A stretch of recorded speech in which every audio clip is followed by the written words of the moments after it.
Hello, and welcome aboard to this episode of the We Are Reading One Piece podcast.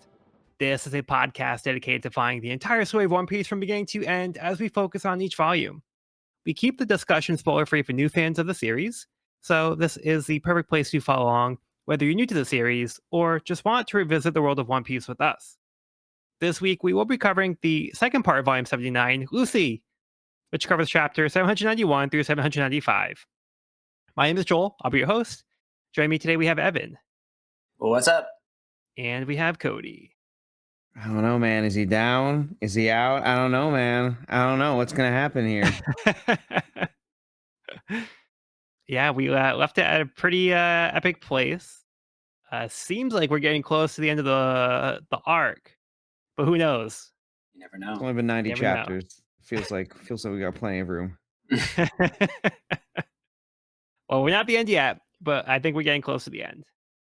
All right, so I'm going to give us a little recap to get us back up to speed. Before Luffy could deal a final blow to Doflamingo, Gear 4 ran out and he fell to the ground. Unable to use Haki, he needed 10 minutes to recover in order to be able to use Gear 4 again. Gyatso and the gladiators from the Colosseum rallied, protecting Luffy as the rest of the Dressrosa put all of their effort into pushing back the birdcage and surviving. Luffy promised that he would end the fight in one more hit. Burgess attempted to seize the opportunity to strike Luffy while he was down, but Sabo intervened, protecting his younger brother. Doflamingo continued to cause destruction with his awakened devil fruit powers. When confronted by Viola and Rebecca, he forced the two to fight each other against their will. Before Rebecca was forced to kill Viola, Luffy recovered in time and stopped the attack. Running on fumes, he gathered his remaining strength to use Gear 4. Luffy managed to power through Doflamingo's attack and smash him into the ground with all of his might. Yeah, pretty exciting stuff. So sick. And such a cliffhanger to end on with like the broken Doflamingo glasses. Oh Yeah, my Being the god. last panel we got last week. Whew. Yeah, it's a good place to end. So good. So I think this is a good place to begin with chapter 791, Rubble. As Luffy once again falls to the ground after exhausting Gear 4, Law uses his power to allow Luffy to safely land. The citizens of Dressrosa see the strings of the birdcage begin to disappear, realizing this must mean Doflamingo is defeated. Gyatso verifies this, announcing Lucy as the winner. The entire country breathes a sigh of relief that the tyranny and torment caused by Doflamingo is now over. Wowee. Mm-hmm. That's it, the birdcage is gone. Birdcage is gone. Absolutely remarkable. I feel like Oda did such a good job of building up Doflamingo as this like god character that felt so unbeatable. And I was honestly like, is this birdcage ever actually going to dissipate? Like, I feel like Oda did a really good job of raising the stakes and making Doflamingo seem almost unbeatable to the point where Luffy had to go to this extreme to bring him back down to earth. And yeah, what a relief. I think Oda does a great job sharing like the weight of that moment with a bunch of different characters as we kind of get everyone's relief and everyone's reaction throughout this chapter. Yeah. Yeah, seeing these random shots of the townspeople just means so much more, having like all the build that we got early this volume with them, like being so instrumental in like keeping the birdcage at bay long enough for Doflamingo to be beaten. It's very cathartic seeing them get to share in the joy of the moment. For sure. Yeah. Yeah, we did it. Yeah. It was a team effort. Yep. It was a team effort. Yeah, it's cool seeing like Luffy's fight being so public because everybody's so invested in the fight because their future relies on the outcome of this fight. So everybody's watching, and that's kind of like all they can do at this point after they've done what they could. And they're just relying on Luffy, and a lot of people in power put their faith in Luffy.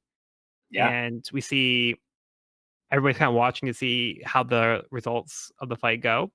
And they can see Luffy start to fall, and they're concerned. And thankfully, Law is there to catch Luffy before he's able to just fall from the sky into the ground. But he makes his fall a little bit more safe for him. Yeah, that's so true. Like, it was such a public display for Luffy. Like, I feel like a lot of his fights have kind of maybe happened behind closed doors, and then people hear after the fact what went down. But here it's like not only was it public, but like Gyatso is giving it like a play by play. Like it's Yeah, literally like everyone is watching this moment unfold. right. So everybody's trying to see, like, are we going to die or are we going to be able to Yeah. survive here? Yeah. Ugh. What a moment. And like what a climax to this arc. Like we see towards the end of the chapter here, we see like Riku and Kiros both breaking, which is like so Mhm. heartwarming and like they're such both like stoic characters who I feel like have embodied like seriousness and like the weight of everything that's been happening. To finally see them like relaxing and breaking a little bit is like, yeah, warms my heart. Yeah, because they fought so hard for this, especially like Kairos, who was involved with the whole operation of Hmm. trying to overthrow Doflamingo. They had like an organization and they tried to plot this thing so that way they can take the country back. So he personally took a lot of measures to try to secure the country again, and he had to Yep. endure a lot to get to this point. So he suffered a lot, and he spent a lot of time as the toy soldier, and just like the amount of relief that he feels to have this fight be over now. Like he just can't like contain that relief. Fun little detail that I loved in this chapter was when the birdcage collapses. We've got Bartolomeo's wall, and like everyone like pushes it and kind of falls over. And then on the other side, we got like Zoro and our samurai who like falls as the cage collapses. But Fujitora is just like standing there. Yeah. Mhm. Like it almost makes me think like, could he sense that like what others couldn't? Was he able to Hmm. sense the cage Mm. weakening before everyone else? Because everyone else seemed to like fall for it and kind of like fall on their face, except for Fujitora. Or maybe he uses gravity power to push himself back so he wouldn't fall. That I could was be wondering true. that, yeah. But that's a little The way detail. I I, didn't pick up on that. yeah, the way I read it He's was willing to that go like he back. wasn't surprised, or like he could tell as soon as maybe he sensed like the hockey or something. Like maybe he sensed like Doflamingo's power fade or his hockey disappear when he got knocked out, or the Yeah, could be. concentration being broken or something. Like he's got like a sixth sense, maybe. Yeah, because I mean he's not physically seeing Right. the birdcage. Mhm. So the fact Right. that it disappeared in front of them wouldn't affect him. Yeah, so maybe he like was able to sense like the small movement of the pressure being gone. So he's Yeah. like able to like kind of catch himself. And then Conjuro is the complete opposite, where he completely falls forward and bonks his head, which is hilarious. Yeah. What a goof. And I love the panel of Bartolomeo just completely blubbering over here on the following page. Yeah, for me, Barto has been like an MVP for Dressrosa. I love Barto. Yeah, 100%. me too. Big fan. Big fan. Yeah. Here we are at the like the again at the end of an arc, just being like, how does Oda tie all this up in such a beautiful like little bow? You know, I feel like just like his pacing, he like touches on all the characters in a brief way, and kind of has this through line with Gyat's kind of narrating it. The flashbacks, like it's just like a very well paced, like feel good chapter where everything kind of just comes to a nice close, and it's like Yeah, I uplifting. agree. Yeah, it's hard for me to, like, find, like, much to bring up about it because it just does feel so seamless. Yeah, It just feels so neat and, like, it's just this is just the way it's meant to end.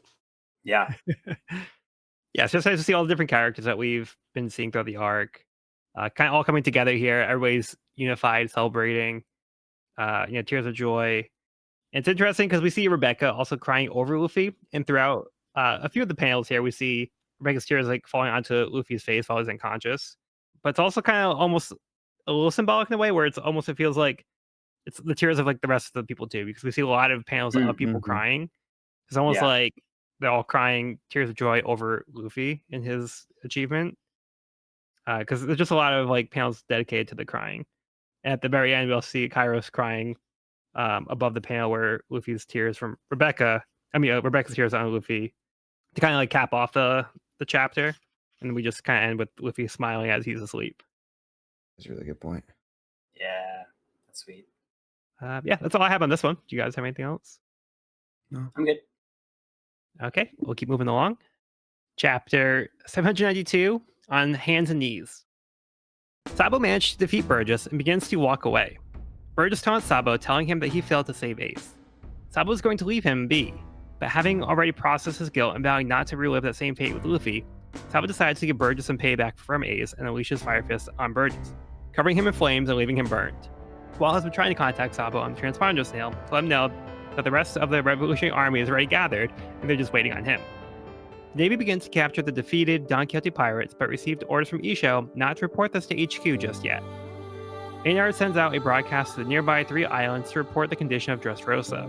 The people try to convince Riku to reclaim the throne, but he is hesitant, concerned that Riku family doesn't have the strength needed to protect their kingdom.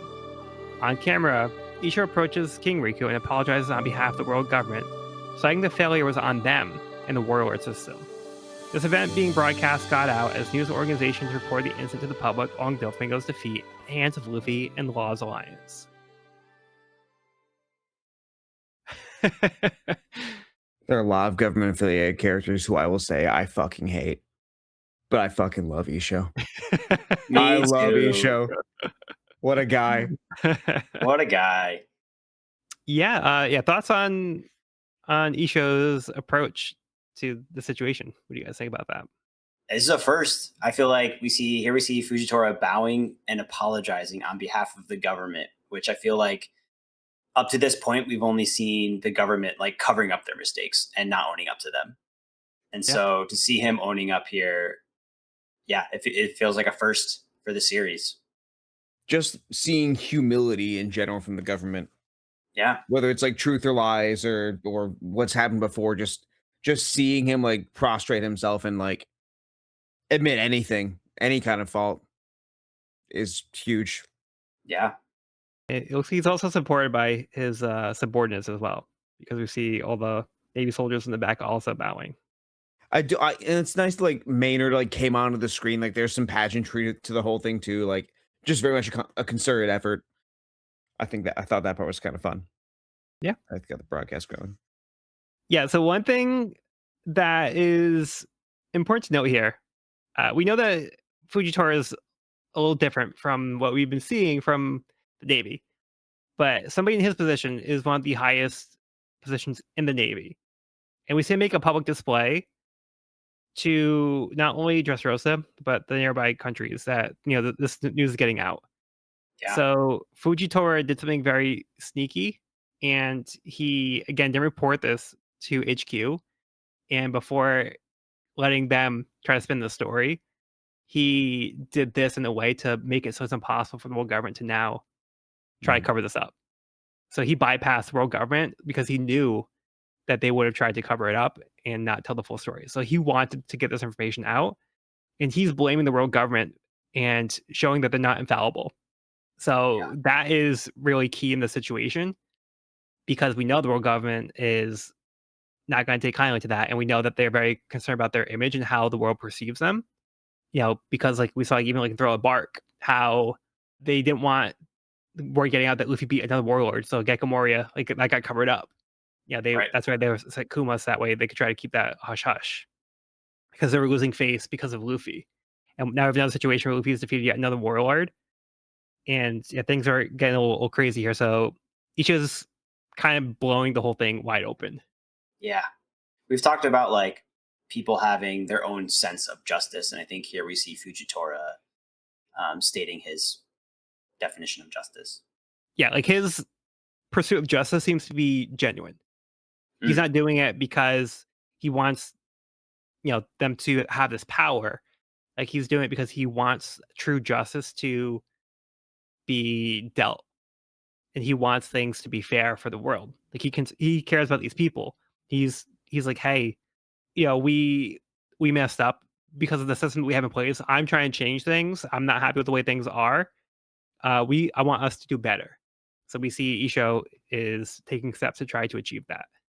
But it seems the neighboring countries are also happy with this news, because they've been at war because of Doflamingo, and they had a good thing going when they were under the rule of King Riku, when Dressrosa was, under King Riku's rule.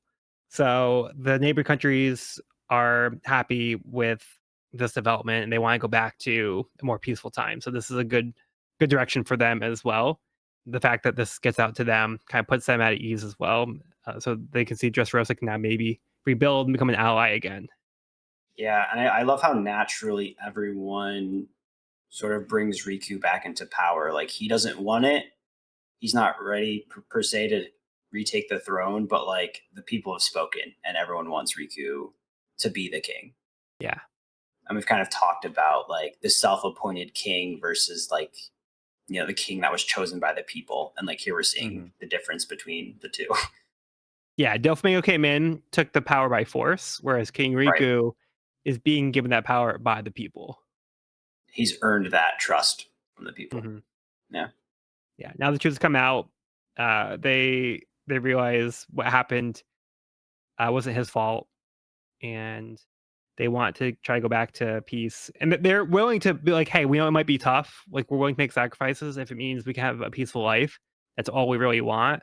We're not really Yeah. asking for much." So it's nice to see that the people are on board and they're willing to try to work together with this country and have things be better for them.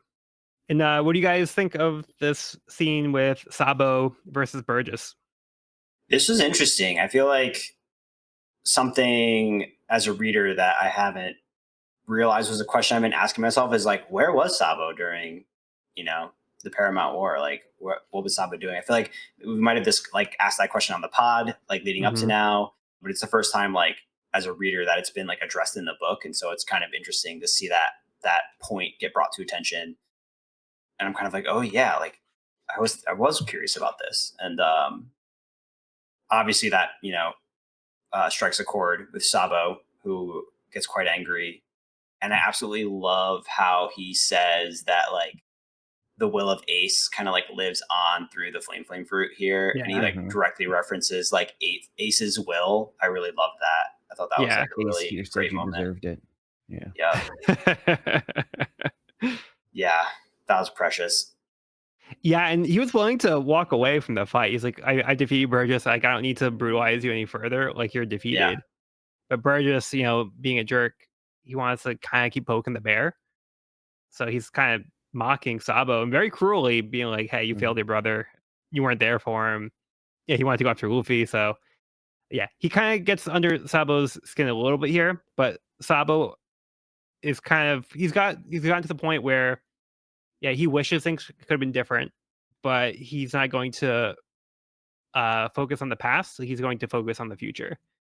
So he's kind of processed the loss already, and like Ace always going to be a part of him, but Bird's is trying to use it as a way to get him. But Sabo's kind of like I've already tortured myself about the situation. Like, I don't need to hear that from you. And he's like, because well, you asked for this, and he's kind of like, here's a little gift from Ace, kind of deal. So it's kind of nice Mhm. how he's able to get a little payback for his brother. yeah, so satisfying. I'm just glad we get space to explore Sabo. Because I feel like obviously he's not the same character as Ace, but he is fulfilling the same function in story as Ace did. And we didn't really like get as many like Ace centric moments outside of just his relationship to Luffy, or being counterpoint to Luffy until like Marineford, at which point, that was it for him. But it's just nice getting to see like these little bits of Sabo's personality, getting to see like Joel said him dealing with the regret, but also seeing more of his relationships with. I just really like this part at the end with like Koala and the revolutionaries, where it is like he's just not answering the phone call. It's like, hey, what's going on? And Sabo literally has like all the objectives in the head. Oh, okay, cool. You found the list. Okay, cool. So we gotta call the ship. Okay, so let's find Hatch. No, no, no, no. We did that already. We did that already. You're on your little side quest, buddy. Yeah, It's nice. Like there is this duality of Sabo. He's like, again, very mature, very patient, willing to let Burgess off the warning. Then you can't say that shit. You're done. Yeah. And also okay, I know everything needs to get done. I am like the number 2 of the Red Army for a reason, but also I am gonna go on my little side quest. Yeah. It's a very, very nice balance that does feel very Big Brother to Luffy. I think like that function of the character is really well done here. Yeah. yeah, and just seeing their similarities, like they all seem you like the more we read, the more similarities I see between Ace and Sabo and Luffy, Mhm. and I love that they would truly do feel like brothers Yeah. in that sense. Where like I think in this scene we see how Sabo doesn't dwell on the past, but does take regret very seriously. We saw Luffy when he went through his worked through his regret. I get a feeling that Sabo went through a similar thing as well. But now they've Yeah. moved on, and now they're not concerned with the past. Because Sabo's ready to walk away. Yeah, now like saying the Revolutionary Army kind of has their act together, so they didn't rely on Sabo to tell them to do these things. They're like, "Hey, we took care of all this stuff. We did what we need to do. We're waiting on you now." So like they seem to kind of have like their act together in a way. But then it's also a little funny because like there's also that kind of little sign of dysfunctionality where Sabo was pick up the transponder snail and then he just hangs up on them abruptly. So it's like, like, hey, we're in the middle of a conversation, dude. Come on. So this is like that little bit of like, again, it feels kind of very like Luffy or Ace where they kind of like do their own thing, and that little quirk about them that's kind of like, I'm just gonna do what I want. Okay. Anything else for this one? The one last thing I wanted to mention was the last panel of this chapter. We get the mention of that pirate alliance in the tabloids, and it does make me wonder, now that this arc's coming to a close, where this alliance is going to land. Like, I'm really excited to see how Law and Luffy's relationship looks coming out of this fight. Very excited. Very excited. Yeah, interesting. Yep. Law did get what he wanted. But did he get more than what he wanted? I can't wait. I'm really hyped to see, I'm really hyped to see where this goes. Yeah. Yeah, because the purpose of their goal was to take down one of the emperors. So that was the purpose of the alliance. So the goal of the alliance wasn't actually achieved yet, even though Law tried to prematurely announce the alliance over, but more because things weren't really going the way he wanted them to. But maybe we'll see, the alliance is still going strong because they achieved this. So maybe there's a reason for them to keep working together. So I guess we'll see. Can't wait. I gotta know. Well, you have to wait because first we have chapter 793, Tiger and Dog. Riku recognizes the impact of Isha's public apology and tells him to stand. He had chosen to allow the people to decide their fate, exposing the hypocrisy of the world government who put the warlords in place and acted like the Navy would be serving justice by stopping the pirate they themselves gave the power to commit atrocities. Captain Kairos commends the Tontadas on their role in stopping Doflamingo and declares that now that they have won, their army is disbanded. Sakazuki confronts the five elders about the debacle of the announcement of Doflamingo leaving the warlords, demanding answers for how Doflamingo was able to bend the world to his will, that the orders were given from somebody even higher than them, the highest power in the world government. The five elders are not concerned about Sakazuki's reputation, telling him to forget about it, and Cypherpole will handle things. Sakazuki also mentions that Kuzan is now working with the Blackbeard pirates, which also sends a bad message about the Navy. They then get an urgent report that Doflamingo was beaten by Luffy and Law, which frustrates them that Luffy caused the downfall of yet another warlord. Buyers around the world from Doflamingo's weapons trade begin to surrender once they learn the news that their supplies have been cut off. The other supernovas react to the news as well, revealing to Kid, Hawkins, and Apu that their goal was to go after Kaido, so this won't affect their alliance's plans to go after Shanks. Fujitora gets scolded by Aki Inu over the transponder snail that he didn't report the incident to Navy HQ. But Fujitora knew that if he did, they would spin the story instead of letting the truth get out. Smoker and Tashigi are on the way to Vegapunk's lab to see if they can get help for the children from Punk Hazard. Smoker is still recovering, but is astonished to see that Fujitora had the courage to defy the world government from his position. Fujitora and Aki Inu continue to argue. Fujitora didn't want the world government covering up the incident and giving them the credit for stopping the pirate that they put in power. But Aki Inu tells him that this will cause him to lose credibility. Fujitora barks back that if that's what they care about, that they had done in the first place. Aki Inu tells Fujitora not to return to any naval base until he's fixed this mess. Okay, it's a little bit more to unpack here. Fujitora's a G. Full respect. He really did think this through. It was very, very cavalier of him because it really is the. It took me a second to really digest what he was saying here, because it's exactly what Riku says. You chose not to go after Doflamingo himself. You chose not to do what you could have, because there is a chance Fujitora could have beaten Doflamingo himself, just given the strength he shows. but it was thought through. There was the risk that was taken, and Fujitora even mentions, rolling the dice here that the people could have gotten hurt. People really like they could have worked out pretty badly if Luffy and Law and the rest of like this whole alliance weren't able to pull this off. But he learned what happened at Alabasta. He didn't want the people to blindly just say, "Oh, the government fixed everything. That's great," which is exactly what he was saying last chapter. Mhm. But yeah, it's the thing for me is that I think that if things were to go south, then I do think that Isho would have stepped in, and he did still participate in pushing the birdcage back. He wasn't taking a fully passive role. Hmm. I'm sure that he would have even downplayed his own role in the birdcage too, like or if asked about it. But for me, that's it took a second to like fully get on board with like where he was at after Riku brought that up. But no, he made a very, very calculated move, and it also shows a lot of faith in Luffy Law, this whole alliance, and the people there to get it done as well that we don't normally see from people in his position. Yeah, I haven't thought about that, about what Fujitora would do in the situation if Doflamingo was going to win and the people were going to die from the birdcage. But yeah, like you said, like he was helping with the birdcage, and we saw throughout the birdcage incident that his focus was on actually trying to help the people.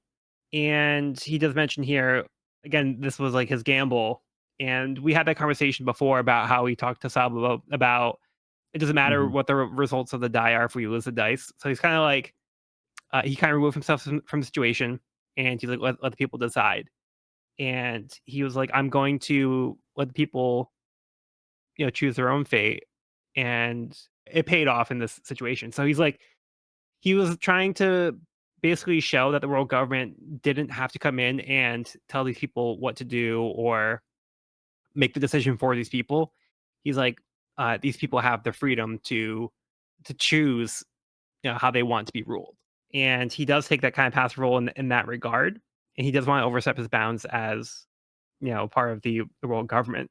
And the fact that he's a new Navy admiral, he doesn't have like a track record, and he's already rocking the boat. So he doesn't really have like a tenure or something to fall back on. He does have his role as an admiral, but we don't know how the rest of the world government's going to react to him, or like how much Sakazuki's going to let him get away with it. It seems like right now Sakazuki's not happy with this. We don't know what the fault is going to be. And when it comes to Fujitora here, like he's saying that like it would seem like kind of counterintuitive if the world government steps in and it's like, "Oh, look at us, we're here to save the day for a problem that we Mhm. caused." He's like, "This Yeah. is the problem because this is our fault that this happened because we let this system that is broken get out of control and we did nothing to stop it. And now that it's gotten to this, if we come in to try to stop and save the day and try to look like heroes, it's going to like be like a false like representation of what the world government actually cares about." So yeah, he kind of calls out the world government here for being hypocrites and not like truly caring about justice. So he's like, yeah, it wouldn't be true justice if we were the ones to save the day after all Right. He's a gambling man, that. and I think he's like, we don't deserve to be the heroes here. Yeah. Mhm. And he even says it in this chapter. He says it was through the actions of pirates, gladiators, and citizens that this country Hmm. sees victory today. Not the government. Government was not mentioned. Yeah, I think Yeah. that the government being at fault versus the optics of it, I think is something that was very clear to me. But Joel, you're opening my eyes to like the people's choice in the matter. That's the part that I didn't think about as much. I think that's a really good point you made about how what he's doing affects the people of Dressrosa themselves. Hmm. I was just really like as we get into like this next scene with Sakazuki and the Five Elders, like just how diverse the world government and the Marines' perspectives are here. I think it's just a really, really well fleshed out system or group of people that I know. I just feel like usually there's like the evil empire or like the government or like whatever group this is. I feel like we don't normally see them this fleshed out and this diverse in their beliefs. Yeah, and we kind of get them straight up. We see the machinations that they have going on here, and the way that they're approaching the situation, and the way that they're thinking. And even though Sakazuki is not really seeing eye to eye with them, like ultimately their goal is kind of the same. Whereas like as opposed to like Fujitora was on a completely different page, like Aki Mhm. Inu and the five elders want to keep control of the situation and they want to not have the world government look bad. In this case here, the world government's like kind of willing to let the Navy take the fall. It's like, hey, you mess up on this, not the world government. So he's trying like they're trying to pin it on the Navy. But Sakazuki's kind of like this stuff keeps happening and like it doesn't make us look good. And we also get a little bit more information because this kind of came up before. I think it was Doflamingo that mentioned in Punk Hazard. You heard the rumor Yeah. about Kuzan um, Hmm. working with Blackbeard, but now we actually have kind of confirmation that seems to be the case. So Wow, this is a new detail that we actually have specified here. it's got to be a spy. Think so? I think he's a spy. I like Aokiji. I think he's got it. I think he has a good sense of justice, and I think right now he's placing himself in a very strategic place. Okay. That's my guess. Because he's so powerful. I feel like he's exactly the kind of person Blackbeard would want in his party or in his group. Yeah. Uh, He's a very strong fighter. but like what does Kuzan like hope to achieve with Blackbeard? Like what's his goal? Like one way or the other, I want to know like why Blackbeard. Mhm.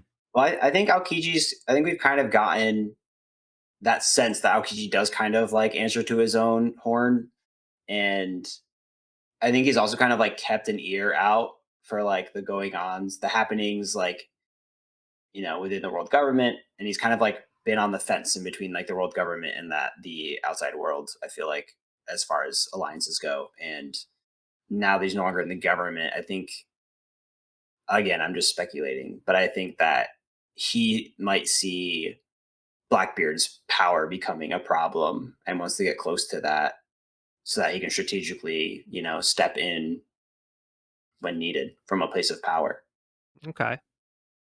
and inspiring him. Because I think Blackbeard's like becoming the big bad, and I think Aokiji sees that. And since he doesn't have a flag of his own, I think he can.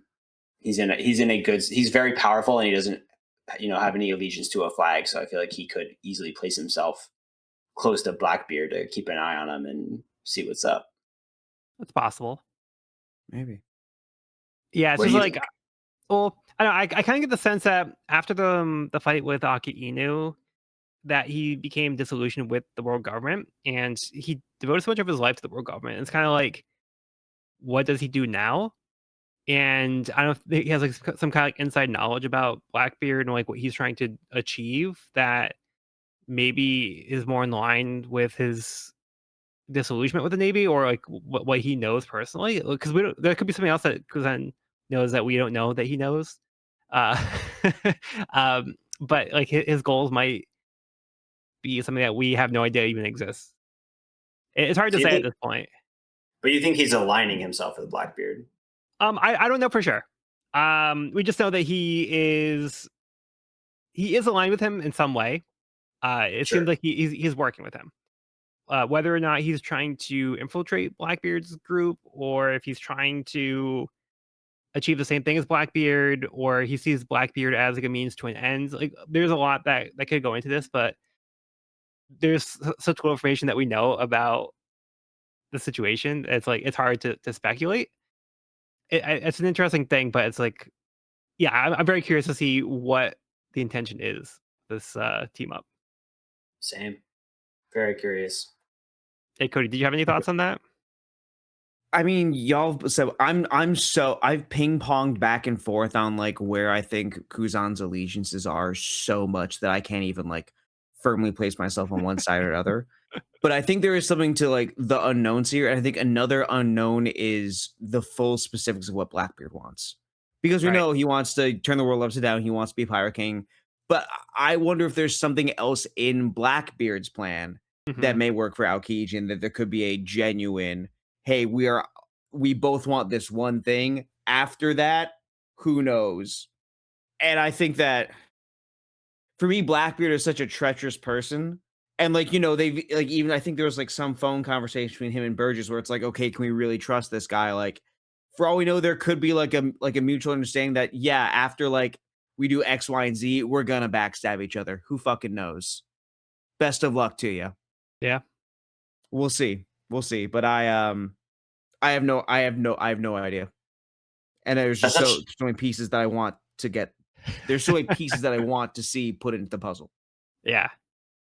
Yeah, that's such a great point, and I feel like that's a lot of the alliances we're getting with these pirates because it feels like the pirate alliance, right? It's like, all right, we both have like the same goal. Let's get to that goal, but then afterwards, like free for all, like Yeah.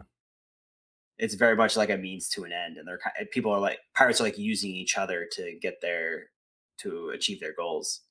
Yeah. Because ultimately, all these alliances and things that we've been seeing aren't the end goals. They're just like part of the process, as part of the journey, but Yeah. it's not meant to be the final step.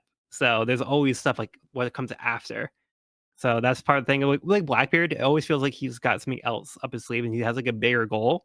It's like he's always looking for the next thing because like he's not stopping at whatever like level he achieves. We see he's trying to like he has very lofty goals, and I think he has something bigger up Mhm. his sleeve that we have no idea what it is. That's the impression I'm getting. Yes, 100%. Which is such an interesting foil to Luffy, who like doesn't have a system to reach his goal. He just has the end goal. Like Yeah. he's all about the end goal, and everyone he brings on, he's like, "What's your end goal?" All right, cool. Like it's not like what are we doing next, or like what's Right. the next step kind of comes as he starts walking. But it's like, um, you know, I kind of love that about Luffy. Yeah.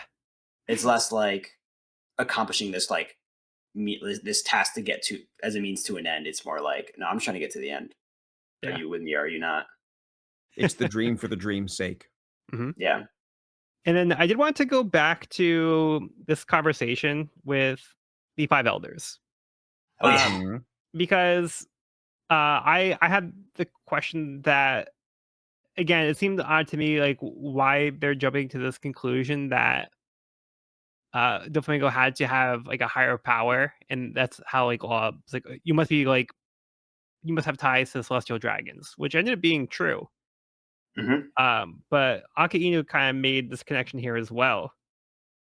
But he says, "So you tell me that the whole mistaken mess about Doflamingo leaving the warlords was on orders from even higher than you all." And then we see this little box that says, "Highest power of the world government, the five elders." Yeah. Mhm. So I don't want to say any more than that, but I'm just gonna present that information and we'll try to let that sink in. The power outside of the world government. Yeah, that's a lot. The last thing I do want to say, actually, I'm going to say one more thing.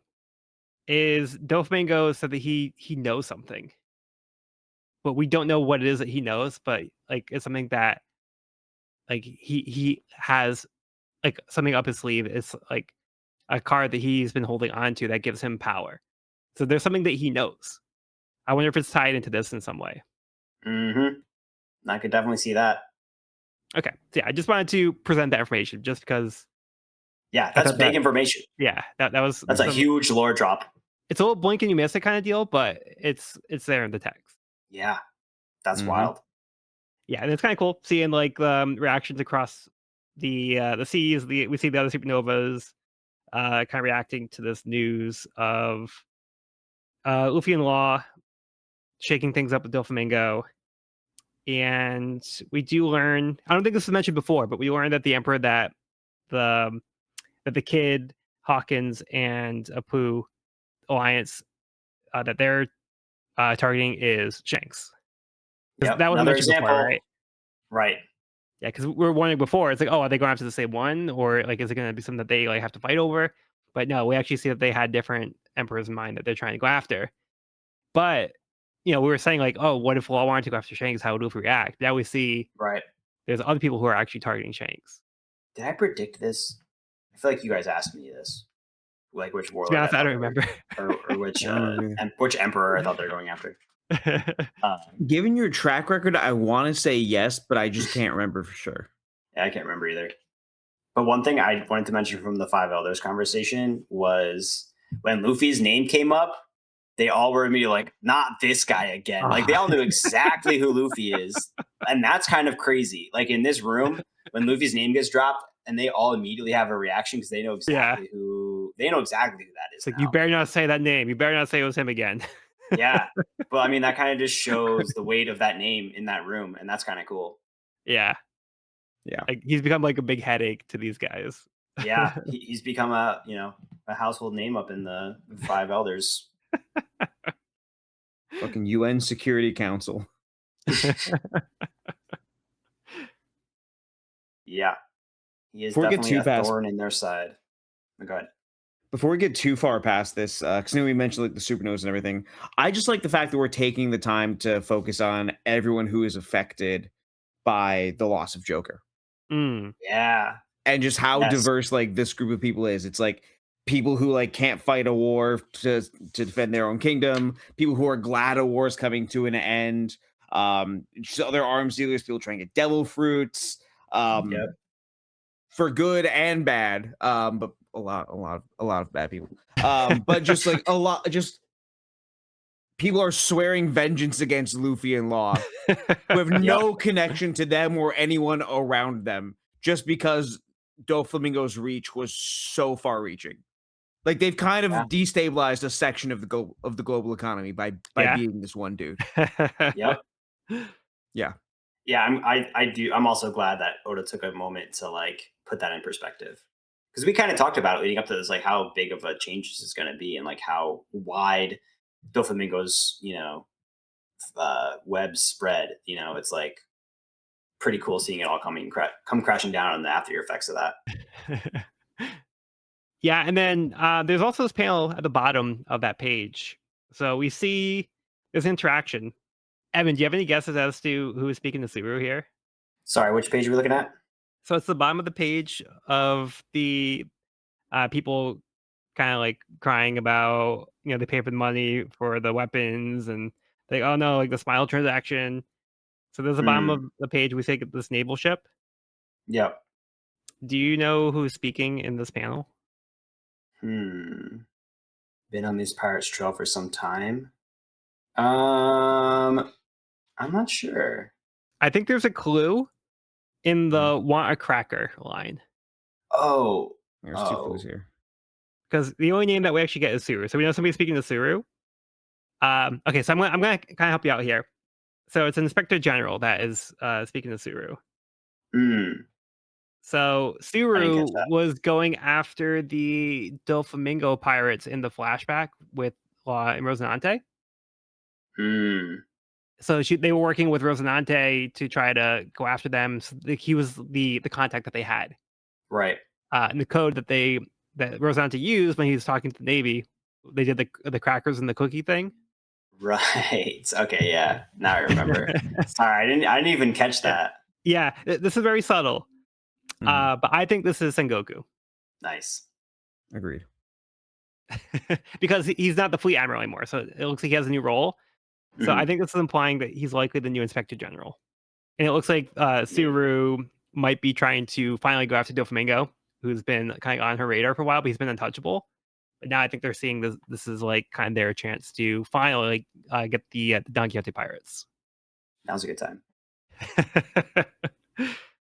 Now we have another kind of tie into the flashback where we see Drake reading the article that Doflamingo has been defeated. And there's a line that somebody's saying like, "Hey, wasn't Doflamingo the one that killed your dad?" He's like, "Yeah, that was a long time ago. I don't really bear a grudge." So we see that Drake probably didn't have like a lot of affection for his dad because he was kind of abused by his dad. But he's kind of like looking at the article and he's probably processing some kind of emotions here about that. But he doesn't really seem to linger on it too much.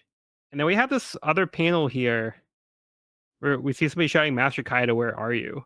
So it looks like their operations kind of get messed up about the smile fruit. Got a little silhouette here. Little Kaido silhouette. Looks like. Yeah, I'm not entirely sure what's going on in this panel, to be honest with you. I read it as a silhouette of Kaido, who we haven't seen yet. Could be. Hey, Cody, did you have any read on this panel? I'm not sure if it's a person, if it's a mountain, if it's I don't know, Because like it looks like it's horns, but it could also just be like some big structure. Could be a volcano, could be a bug. I don't know, and I don't think Oda wants me to know. Actually, you know what? I think I know what it is. Hercules beetle. So it just says on a certain island. It doesn't say what island this is.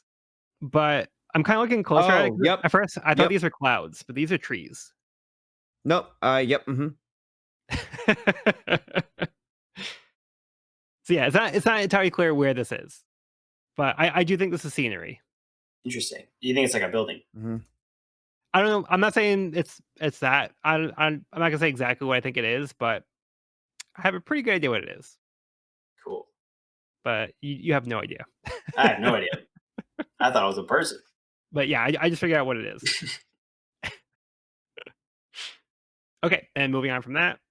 So we also have further connections where we saw the parallels with the Alabasta incident in Dressrosa, and we see Smoker kind of respecting Isho for being like, "Wow, like that crazy fool did it," because Smoker was in the same kind of situation, but like he was kind of powerless to let the truth get out. He was trying not to take credit. He's like, "Hey, we didn't do this. It was those kids. Like they did this. We're taking credit for something that we didn't do." So Smoker's like, "Hey, I respect that guy. He's not letting the world government get away with what they did in Alabasta." So I think he kind of sees what Isho is trying to achieve, and I think he finds like respect for Isho in taking that approach. Yeah, this is a pretty interesting parallel being drawn here between Fujitora and Smoker, and like how their sense of justice kind of aligns, and like where they kind of fall in all of that. And now it feels like Fujitora is kind of taking the reins in chasing Luffy, or are they following Luffy? I think it might be more of the latter. I think for Smoker and for Fujitora. I feel like they're like, this person makes change for the good in this Yeah. world. And Fujitora followed Luffy into Dressrosa, and look what just happened. Yeah, and we see Smoker also had this scene that it looks like he was talking to Isho before. He said, "I believe the Seven Lords should be disbanded. 2 years ago, I was there in person when Crocodile's entire rise was exposed for what it was." So, like, Fujitora is kind of recognizing that this was a situation where, because he was aware of the Alabasta incident from Smoker, who gave him the inside knowledge as to what really happened, Fujitora was able to prevent that exact thing from happening. And Tashigi is kind of like, it's almost as if like he tried to correct what went wrong when it happened to us in the Alabasta. So yeah, it's kind of nice to see this almost like a full circle moment with Smoker and Tashigi. And then we see the kids. They looks like they're doing well, so they're on their way to hopefully get treated by Vegapunk, and hopefully they can find a way to cure them. But they're in good spirits, and we end the chapter with Fujitora and Akiuso arguing, and then I like how Fujitora is kind of calling out Aki Inu for being like all you care about is how you guys look as opposed to actually doing good.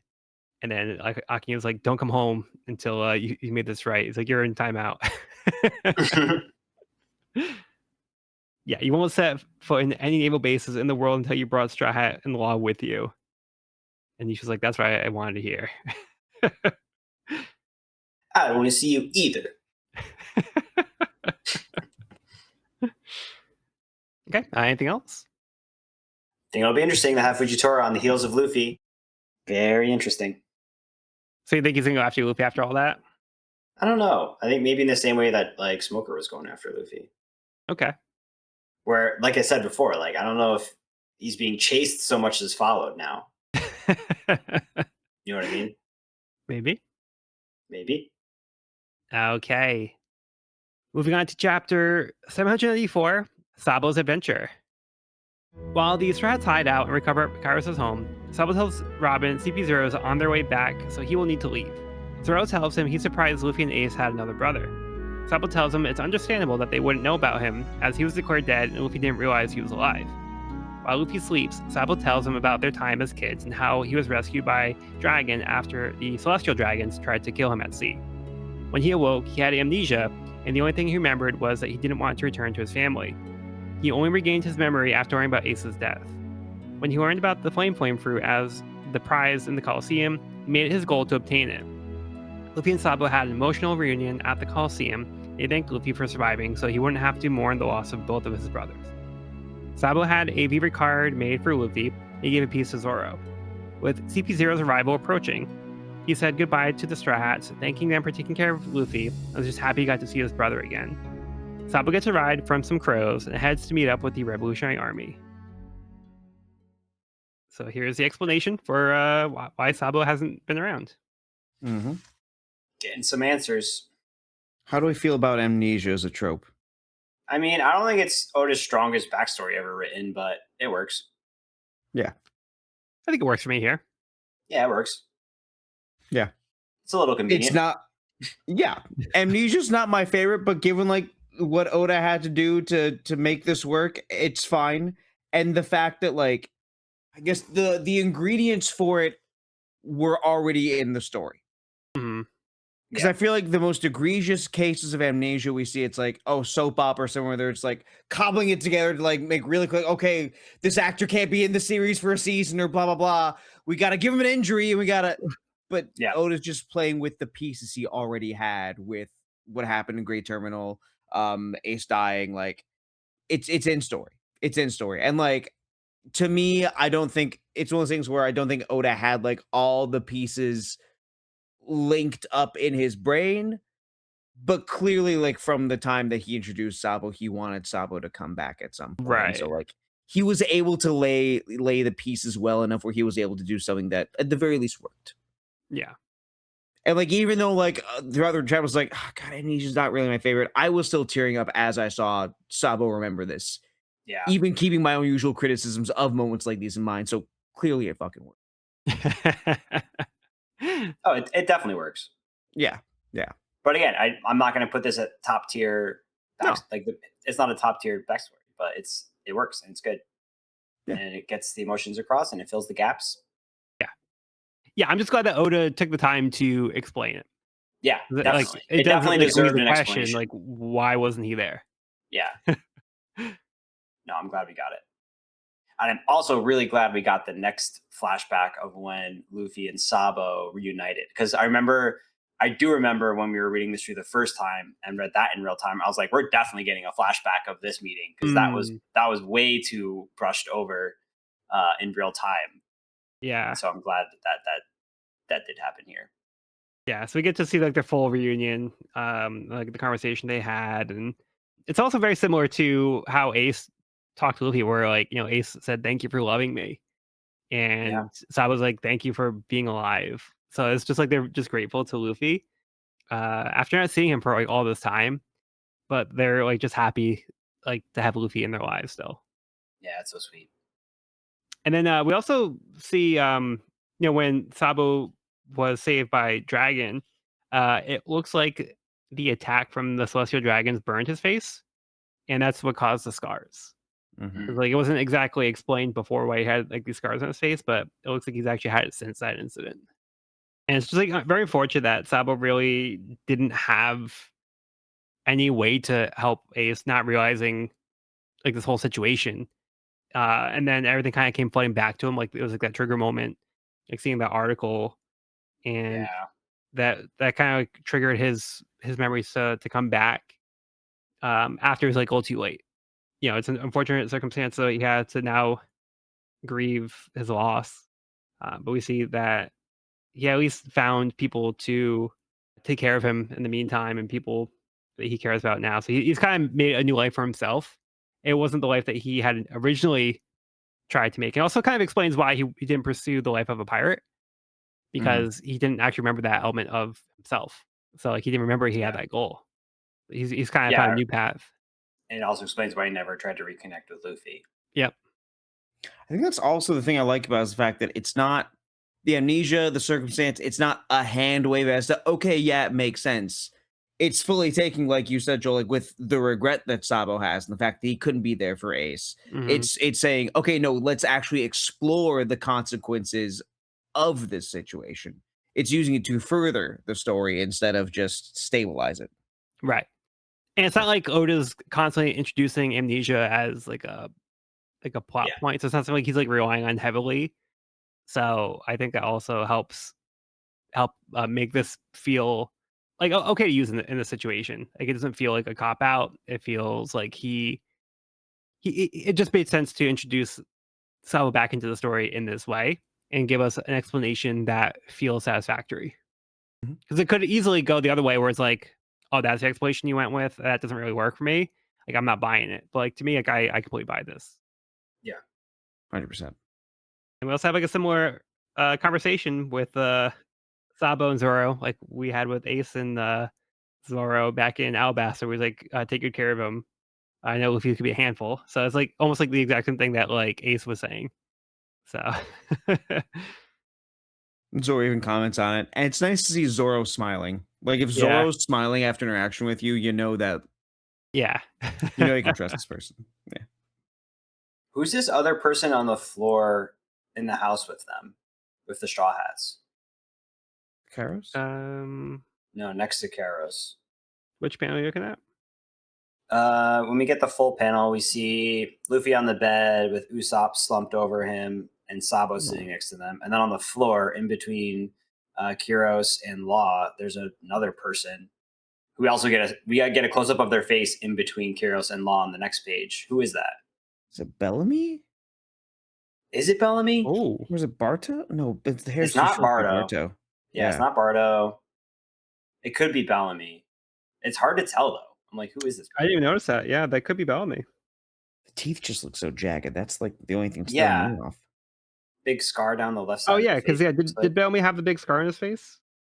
Oh, he does. No, Bellamy does have a scar now, doesn't he? I Yeah, can't I think of kind who of else it looked would over be. that. Like, it's Yeah, I got to think be it's- Bellamy. I don't know who else it would be. Yeah. It's nice that they were actually thinking of Bellamy to be like, hey, let's take him back in because he has nobody else. Mm-hmm. Yeah. Now he officially has nobody else. Yeah, so he's got to find out what he wants to do with his life now. Yeah, and then we see Sabo makes his leave. CB0 is on their way back. So they were a threat at the beginning of Dressrosa, and now it looks like they're still going to be a threat. Yeah, and Sabo makes his exit on a murder of crows. Is that right? Yeah. Yeah. What's up with that? He's talking to the crows. I think it might be You can Itachi. produce it at any moment. Itachi. Genjutsu. Or ninjutsu. But yeah, he's talking to somebody through the crows. That's badass. Okay. Anything else on this one? Game changer. Actually, two things. One, game changer that there's a Vivre card of Luffy now. Mhm. That Yeah. features like people staying A in big contact one. with each other. Mm-hmm. And I also just really like seeing like little bits of the revolutionaries here. One, like Koala's like concerned about Sabo leaving, but also there's like this little tidbit when Sabo's first freaking out, saying the man who died here isn't some unfamiliar pirate. He's not some dangerous element of this age of piracy we seek to curb. Because we usually only hear about the revolutionaries in relation to the government itself and not in relation to pirates. So that's just another element. Like it's a cool element placing it deeper into this world, and I'm excited to see that get explored a little more too. Yeah. That's a good point. Yeah, they're just such an interesting faction. I can't wait to see more of them. Yeah. There's a good Pursuing little tidbit. justice on either side of the lines. Right. We'll see. All right. Well, let's wrap up with the last chapter of the volume. Chapter 795, Suicide. Isha rolls dice at their ships in order to see if they should go after the Straw Hats tonight. The die rolls in the Straw Hats' favor, so he decides not to go after them tonight, despite Maynard's protest. The citizens of Dressrosa wonder where Luffy is so they can thank him, as they haven't seen him in a few days. Meanwhile, Sanji's group has gotten into trouble. Caesar argues with Sanji and Chopper about leaving the ship to go help Nami, Brook, and Momonosuke, who are currently under attack by someone named Sheepshead. They get swept away by a flood of water, but their attacker continues to pursue them. Sanji arrives, kicking him away. Sheepshead was not alone, as the others in his group seemed to be looking for a samurai and report that they couldn't find him. Elsewhere, there is a massive boom at Kid's hideout. In the commotion, they prepare for an attack and find a massive person-shaped hole in the ground. Apu points out that there are legends of people living in the sky.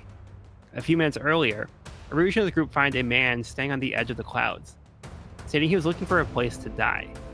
Over the years, nothing has been able to kill him, including himself. Kaido emerges from the hole, shouting that he wants the world to be destroyed It wants to create the biggest war the world has ever seen. There's Kaido.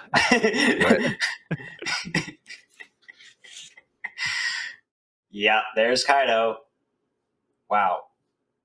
So, thoughts? What a reveal. This guy is so unkillable that he's taken up suicide as a hobby. Just to see if it'll work. Yeah? That's insane. You're like, what haven't I tried yet? Clinically insane. Yeah, this guy's a menace. What a presence. He's massive. Yeah, so here we are, the king of the beasts. And maybe that was his silhouette before. He does have some like serious horns. He does have some horns. He does. He is massive. Good lord. Yeah. What do you guys think of his design? He looks very cool. I think the design is awesome. I'm curious to see what the chains on his legs are. Can't really see past his waist much, but it looks like he's got giant chains, big old tattoo. Yep. Some big scars. Yeah. I feel like there's like just enough going on here. Like as we've gotten further and further into the story, like a lot of the designs have gotten more and more convoluted and just more and more ornate. And there is something, it's not minimalist, it's not stripped back, but like he doesn't have as much going on, but like I'm just as intrigued. Again, with like the chains, like the scale tattoo is really cool. What's up with the horns? Like also like what's up with his size? Is this guy a giant? Is there something else going on here? I don't know. All the stars. And I think just for me, just like the gravitas of like his whole introduction leading up to this moment, I think also just does so much to sell him. Yeah. And put him up there with mustache contenders. I mean, Whitebeard, I know is like supreme leader, but this one's pretty unique and I think worth being thrown in the hat. Yeah, I think when you look at this guy, it's like, oh, I can definitely tell this is one of the emperors. And we don't know what kind of devil fruit he has. We were like assuming he's a Zoan because he's like king of the Zoan type army. King of the beasts, yeah. King of the beasts, and we know he's been using the smile fruit to make Zoans. So he might be a Zoan himself. Does have giant horns, which I'm assuming are real. Not decorative. He's a cosplayer. Yeah. I mean, King of the Beasts, you know. I need some horns. It's also, I think, oh, go ahead. You mentioned like the contender for best mustache alongside Whitebeard, but there's also he also mentions Whitebeard in his first line. I survived again. Old Whitebeard did it right. And there is also just something one about his design that feels kind of Whitebeard coded too. Just like again, like it's like kind of simplistic. There's both something like, oh, strongest man in the world. Even this preamble the narrator has, which is so badass, by the way, but all the different ways he's been captured and almost killed, all the wounds he's had, also feels really reminiscent of like that final narration as you got to like Whitebeard standing dead at Marineford too. Yeah. So like just a lot of parallels between him and Whitebeard being set up here. They're both emperors, but like I'm wondering if there's just like something more because it's a comparison that we don't see with like Shanks, for instance, or from like the little bit we've gotten of Big Mom. Like this feels much more deliberate. So I'm curious to see like, oh, is there been a relationship between them? Could there be like I don't even know, but like I want to see what this is setting up. And it's just this one answer is giving me like 50 questions. Yeah. The man, the myth, the legend. Right. We also do we see Kaido's Jolly here? In the straw hat scene. With our old straw hats we haven't seen in forever. Yeah, we have a little check-in with them. I was going to point this out, but it looks like you were kind of catching on. So we do see the belt buckle here. Yeah, the belt buckle. So do you think this is Kaido's Jolly? Well, after seeing Kaido himself, I'm going to guess that it is. With the horns? With the horns. Yeah, multiple bones. That's my guess, just because of the horns. I think that's fair. And we kind of see these other, like this other group here, where they kind of have like almost like an animal theme with like, sheep's horns head as well. Yeah, they got horns. So I think that's a fair assumption to say that These are people from Kaido's crew. Yep. I like how Oda's kind of threw us in the action here. It Yeah. wasn't like a soft intro Mm. back to our old beloved Straw Hat crew. It was, you know, jumping right into the middle of chaos. Right, so they went from, like, they jumped out of the frying pan into the fire because like, Yeah, they're yeah, trying to get away from one emperor, and now they're dealing with another one here, so yeah. not Didn't directly, take but long. in the forces. So, yeah, no rest for them. So, we don't know where they are, but it says next day in the New World, the Twirly Hat Pirates, that's what they're being called here. So, yeah, we see, like, Sanji and Caesar fighting, and Sanji using Caesar's heart as, like, a way to, like, kinda keep him in line. Yeah, it looks like they're concerned for their crew, and we see this dude called Cheapshead show up on it looks like this giant, like, crocodile guy. Uh, he's attacking Brook, Nami, and Momonosuke, with this other woman. With horns for arms. Sheep's Um, horns. Yeah, like I wonder if this is like what I think. I wonder if we're seeing the results of the oh, okay, yeah. smile, like the Zoan. Maybe it's like not a Mm, traditional Zoan transformation. Maybe it's like slightly unique because it was an artificial fruit. right. All those GMOs, Yeah, it could be. because a bunch of them do have horns, and like this seems to be it might be a Zoan type or a form of Zoan just because it's sheep themed, Yeah. but I'm sure we'll find out more. But, yeah, it looks like Kaido's group is trying to find a samurai. And a Probably some girl, kind of right? connection to Kinemon and Kandro, maybe? Yeah. And maybe they're And looking the for Straw them. Hats mention a girl that is missing, that they're concerned about her safety. And then we do get like a little peek at assumingly said girl um, Mhm. in the next panel, who looks to Yeah. be some sort of Zoan, possibly. Yeah. It could be Zoan. Yeah, what's up with that? Zoans on Zoans. Yeah. We knew this would come. It's also such a weird island they're on. They can't run on the ground. There's a jungle on top of it, Yeah. and there's like a volcano spewing a flood. Yep. Really weird. Yeah. Super weird. So, yeah, it looks like they're having a lot of chaos over there. The outfits are crazy too. Yep. Like in a good way. Like they are. Well, Chopper's football helmet's a lot, but I still like it. It's cute. But I do really like them. I think this is easily some of Sanji and Brooks' cleanest outfits, personally. Yeah, and then, at the beginning of the chapter, we had this whole moment here where, we see Isho again, there's kind of been, like, this theme of, like, gambling and kinda chance, and he's willing to kinda leave things to chance, and, so he decides not to go after the Straw Hats because he's playing like a game of chance with the dice, and the dice happen to land on the side that he's like, all right, well, I'm not going to have those ads today. They landed on their number, so they're safe for today. So he's kind of giving them like a chance to recover instead of like being like, all right, we gotta go get him right now. Akinu is on my case. We gotta, get back in good favor with the Navy. We kind of messed up here. He's not doing that. He's like, no, we're good where we are. We're chilling. I'm not in a rush to get Luffy. We're gonna give him time to recover because like he respects what Luffy did, and maybe eventually, like he'll be like, all right, well, I do have to do my job, but for right now, he's like kind of doing Luffy a favor by not going after him relentlessly. He's giving him time to chill, and we kind of saw this with like Isho with their first interaction when Luffy had the interaction with Isho, and Isho kind of suspected that they were pirates, but he didn't look into it because if like he didn't know, he's like, all right, well, I can just let you go. I don't have to get into a fight with you. But he's like, once he found out, he's like, well, sorry, I do have to uphold, the law. So, yeah, we kind of see he's been a little lenient on the pirates if they haven't really done anything wrong to him. But yeah, it's just kind of nice to see the side of Isho, even after getting chewed out by Aki. He's not like changing his approach to things. Like he's still playing by the rules that he sees that are fair.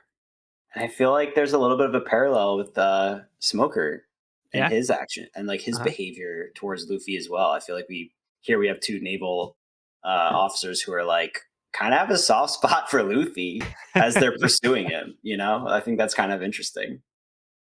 Yeah, I think that maybe Smoker's personal interaction with Luffy in the past like I think Isha's seeing it as well. So I think he does kind of see Luffy a little differently. Like he sees like the good sides of Luffy.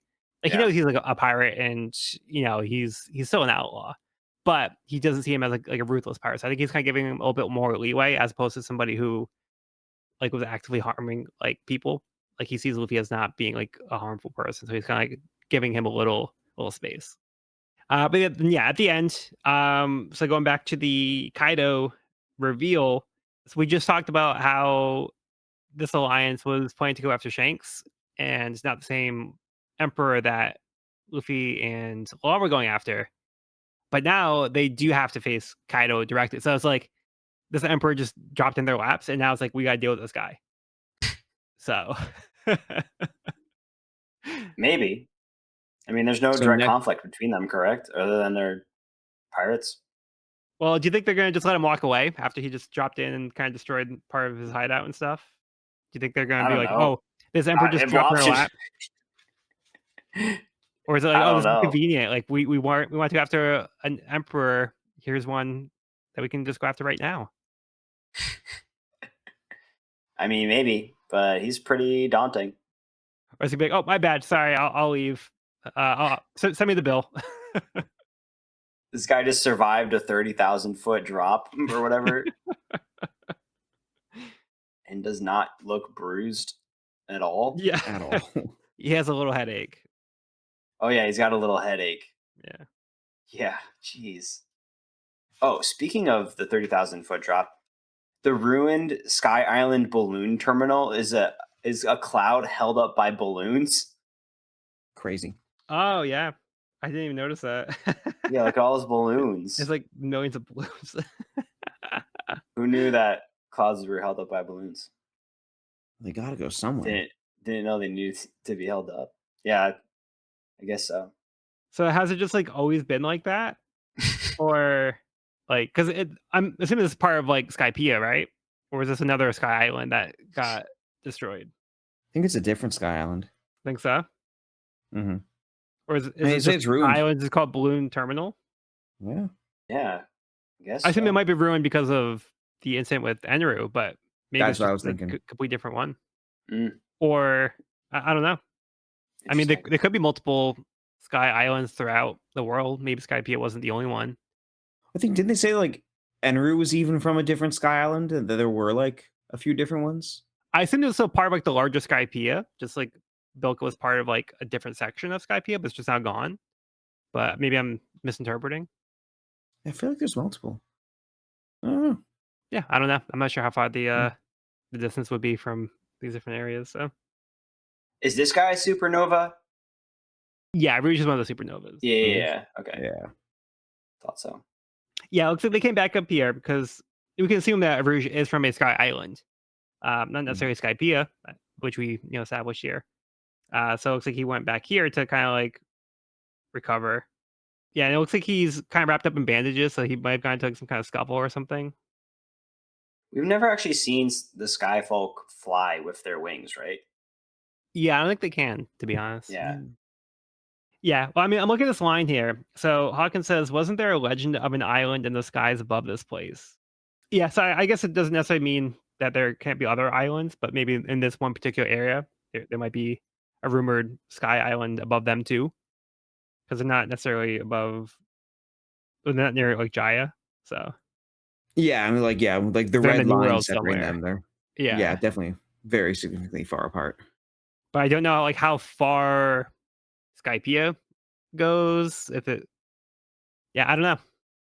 Yeah. Yeah, I don't know if they're connected in any way or if they're just completely separate throughout the world. Very interesting.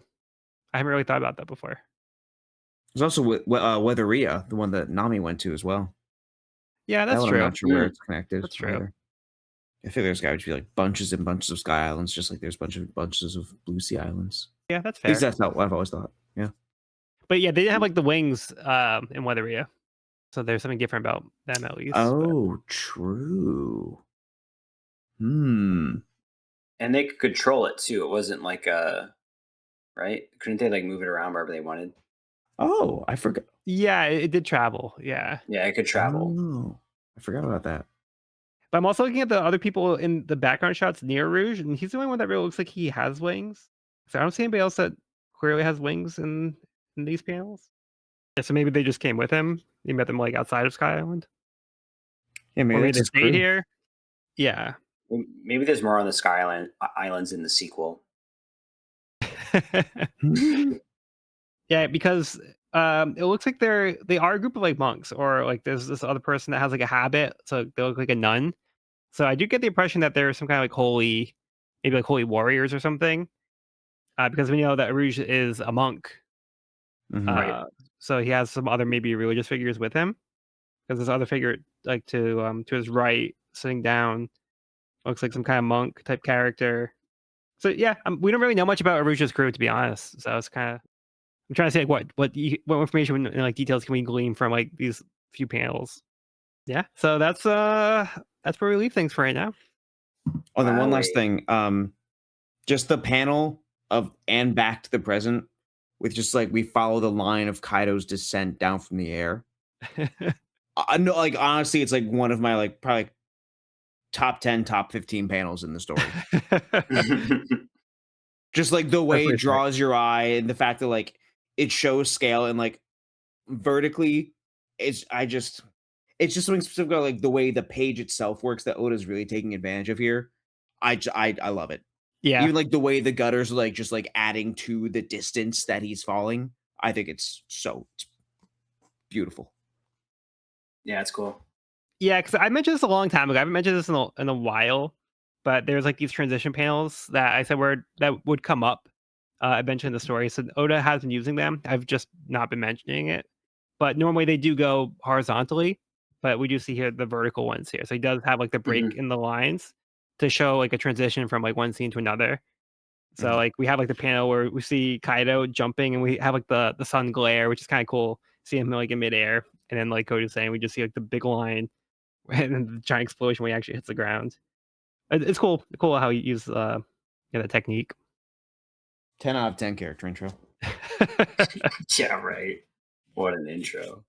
All right. So, any closing thoughts for the chapter or the volume as a whole? Is this an arc? Is this the end of an arc? It's actually not. No, Okay, so we're not doing rankings off of. no. Okay, We noted. are We're we not are doing getting rankings into yet. my favorite part of every arc where we just get to see everything that's going on around the shit that just went down. Hell But the yeah. fact that we're doing things outside of Dressrosa does mean that we're getting to it towards the end. Yeah. Gotcha. So we should be wrapping up Dressrosa in the next episode. Okay, cool. Cool, cool, cool. Yeah, so we'll do Yeah, our rankings there. We'll do the arc rankings and we'll do a villain ranking. sick. Mhm. Sweet.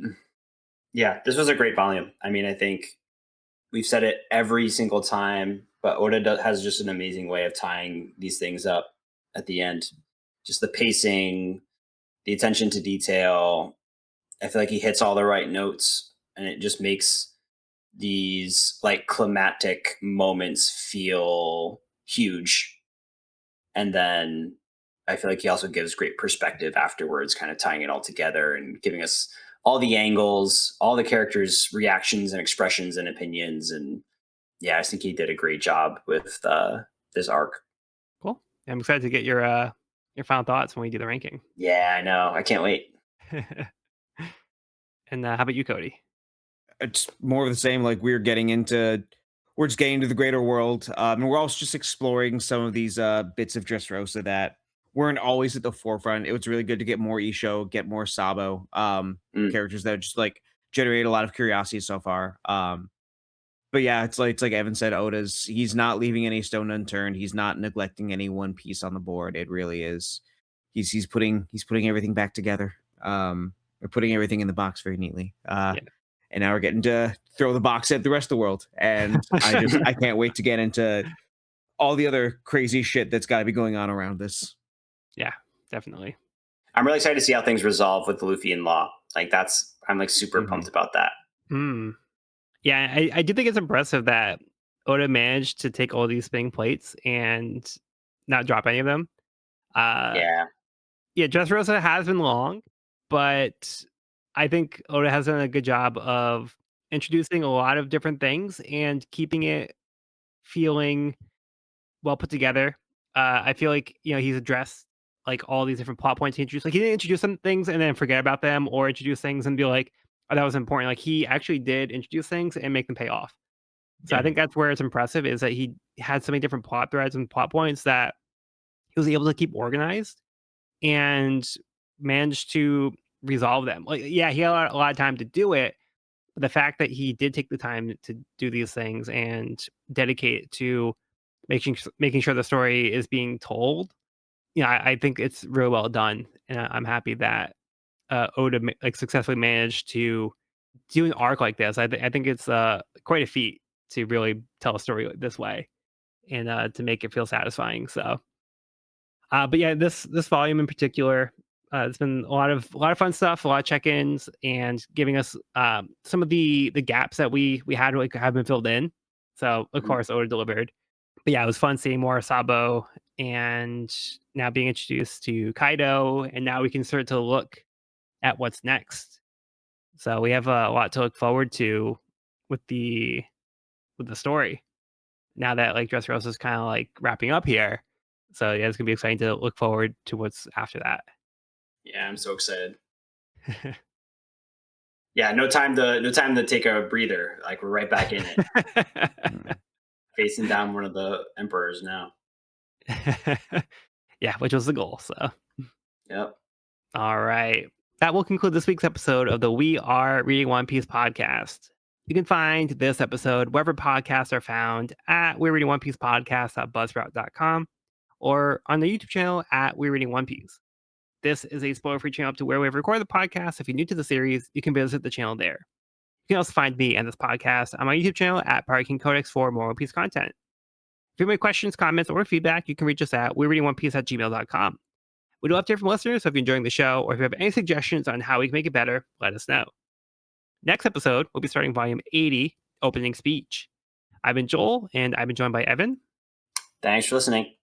and Cody. In a one-on-one fight, always bet on the podcast. All right, we'll be sure to bring along all the hopes and dreams, and we'll see you on the next episode.